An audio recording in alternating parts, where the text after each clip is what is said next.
सिद्धेश्वर का नमस्कार स्वीकार कीजिए।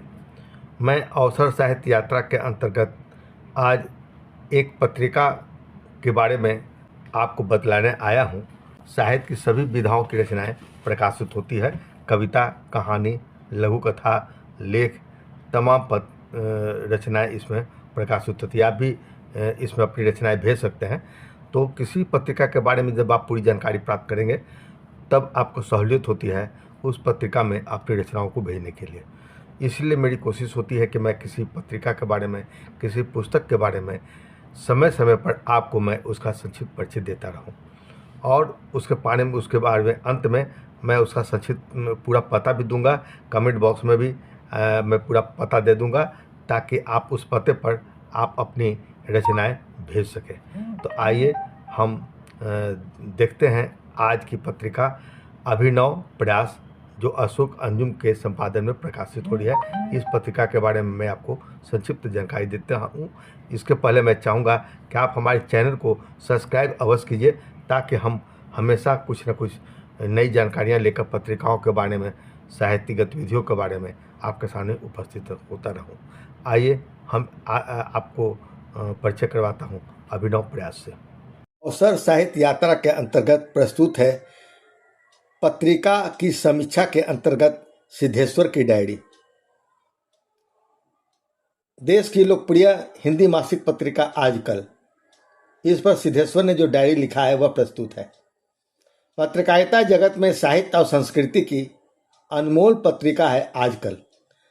लय न हो तो होगी प्रलय के तहत प्रख्यात गीतकार बुद्धिनाथ मिश्र से अश्वनी कुमार आलोक की भेंट वार्ता इस अंक की उल्लेखनीय प्रस्तुति है। समकालीन कविता के संदर्भ में उन्होंने छंद मुक्त और छंद युक्त कविता के संदर्भ में जो कुछ भी कहा है उस पर आत्मचिंतन और आत्ममंथन करने की जरूरत है। हालांकि इस भेंट वार्ता में कुछ सवाल और पूछना जरूरी था। यदि लय न होगी तो होगी प्रलय, इस बात में यदि सत्यता है तो फिर आज साहित्य अकादमी से लेकर भारतीय ज्ञानपीठ जैसी उच्च साहित्यिक संस्थाएं छंद युक्त कविता की अपेक्षा अधिकांश छंद मुक्त कविताओं को क्यों सम्मानित करती है? छंद युक्त कविता लिखने वाले कवि क्यों उनकी नज़र में सती नजर आते हैं? यदि ऐसी बात ना होती तो कोई हमें बतलाए कि ज्ञानेंद्रपति, आलोक धनवा या अनामिका जैसी गद्य कविता लिखने वाले कवि मुख्य धारा में क्यों सर्वाधिक स्थान पर पत्रिकाओं में पाते हैं।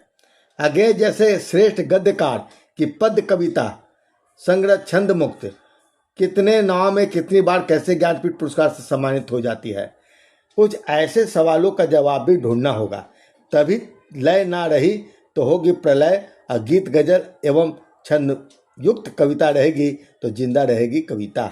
वरना आज की स्थिति में तो हम देख ही रहे हैं कि कविता से किस तरह पाठक भाग रहे हैं और प्रकाशक किस तरह छंद मुक्त कविता की पुस्तक प्रकाशित करना नहीं चाहता।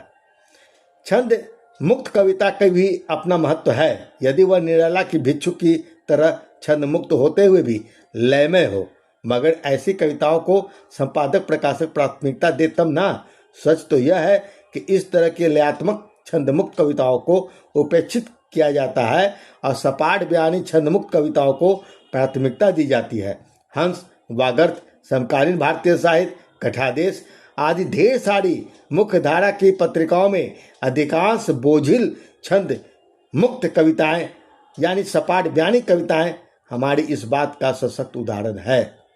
सिर्फ श्रेष्ठ और अच्छे विचार कविता नहीं हो सकती, उसमें लयात्मकता होनी चाहिए। आजकल पत्रिका में भी प्रकाशित छंद मुक्त कविता की अपेक्षा गीत गजल अधिक श्रेष्ठ, पठनीय और प्रासंगिक दिख पड़ते हैं। जैसा कि इस अंक में हबीब कैफी की गजल को देखिए।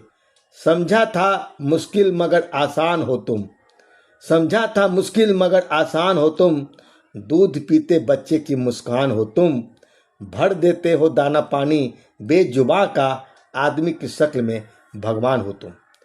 कविता की यह वह शैली है और स्वरूप है जो पाठकों को अपनी ओर खींचने में पूरी तरह कामयाब होती है। आजकल के कई अंक में छंद मुक्त कविताएं भी अच्छी होती है जिसके भीतर लय होता है, किंतु इस अंक में प्रकाशित अधिकांश छंद मुक्त कविताएं उतनी कामयाब नहीं दिख पड़ती। गीत, गजल जैसी लयबद्ध कविता को चुनने की अपेक्षा छंदमुक्त कविताओं का चयन करना बहुत मुश्किल काम है। हाँ, इस अंक में कहानियों का चयन जरूर बहुत बेहतर हुआ है, चाहे वह कहानी अश्विनी कुमार दुबे की इंटरव्यू हो, रंगनाथ द्विवेदी की कचरा पेटी का नाथ की माँ हो, या फिर अशोक गुजराती की कहानी और वह लौट गया। इस पत्रिका में लघु कथा की कमी अखरती है। एकाध लेख के स्थान पर लघु कथाएं दी जा सकती है, क्योंकि लघु कथा आज लोकप्रिय विधा हो गई है। पुस्तक आजकल के तहत चुने हुए पुस्तकों की गंभीर समीक्षा दी जा रही है। यह उसकी प्रस्तुति अद्भुत है और यह एक सार्थक पहल है आजकल पत्रिका की। साहित्यिक गतिविधियां और पाठकों का पत्र दोनों इस पत्रिका की केंद्र बिंदु है। वैसे भी आजकल अपने नए रंग रूप स्वरूप में पहले से अधिक प्रभावकारी दिख रही है। अब यह पत्रिकाओं की भीड़ में खो नहीं जाती, बल्कि निजी पुस्तकालय की शोभा बन जाती है। आजकल की इतनी ढेर सारी खासियत के बावजूद इस पत्रिका का मुख्य पृष्ठ बहुत बेहतर नहीं दिख रहा। कहानी और कविताओं के आरंभ में रेखाचित्र कलाकृतियों का उपयोग अवश्य करें, जो अनावश्यक स्थान नहीं घेरती, बल्कि प्रकाशित रचनाओं के भाव को विस्तार देती है। आशा है हमारे सुझाव पर ध्यान दिया जाएगा। और इस पत्रिका का आरंभ में प्रकाशित प्रसंगवश का जिक्र सबसे अंत में इसलिए कर रहा हूँ, क्योंकि आपका यह प्रसंगवश जो संपादकीय के तौर पर प्रस्तुत किया जाता है, सर्वाधिक महत्वपूर्ण बनता जा रहा है। इस अंक में आपने फ्रांस में होने वाले फिल्म महोत्सव के 77वें फिल्म महोत्सव के आयोजन का विस्तार से जिक्र किया है, जिसे सिर्फ खाना पूर्ति नहीं कही जा सकती। इस फिल्म महोत्सव में आरंभ से लेकर अब तक के कुछ महत्वपूर्ण फिल्मों का जिक्र भी आपने किया है, जो हमारे ज्ञान को विस्तार देता है। और आपके इस प्रसंगवश से ही मुझे जानकारी भी मिली है कि 1988 में मीरा नायर की ऑस्कर नामांकित फिल्म सलाम मुंबई में गोल्डन कैमरा पुरस्कार जीता था। पत्रकारिता जगत में साहित्य और संस्कृति की अनमोल पत्रिका बनाने के लिए आजकल के संपादक मंडल के प्रति बहुत बहुत धन्यवाद देना चाहूँगा। हार्दिक शुभकामनाएं भी कि पत्रिका इसी गति में आगे और आगे बढ़ती रहे, क्योंकि मुख्य धारा की यह इकलौती ऐसी पत्रिका है जो बुक स्टॉल पर जाते ही बिक जाती है। समीक्षक सिद्धेश्वर। पत्रिका का विवरण। पत्रिका आजकल हिंदी मासिक। संपादक कुलश्रेष्ठ कमल, फरहत परवीन। एक प्रति का मूल्य 22 रुपया मात्र, वार्षिक 230 रुपया। संपादकीय संपर्क।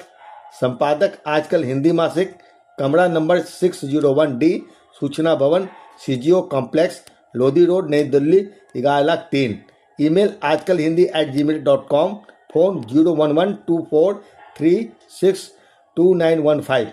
हम पूरा पता और ईमेल पता इसी वीडियो में के अंत में दे रहे हैं। आप इस पते पर अपनी रचनाएं भेज सकते हैं, अपनी प्रतिक्रियाएं भेज सकते हैं।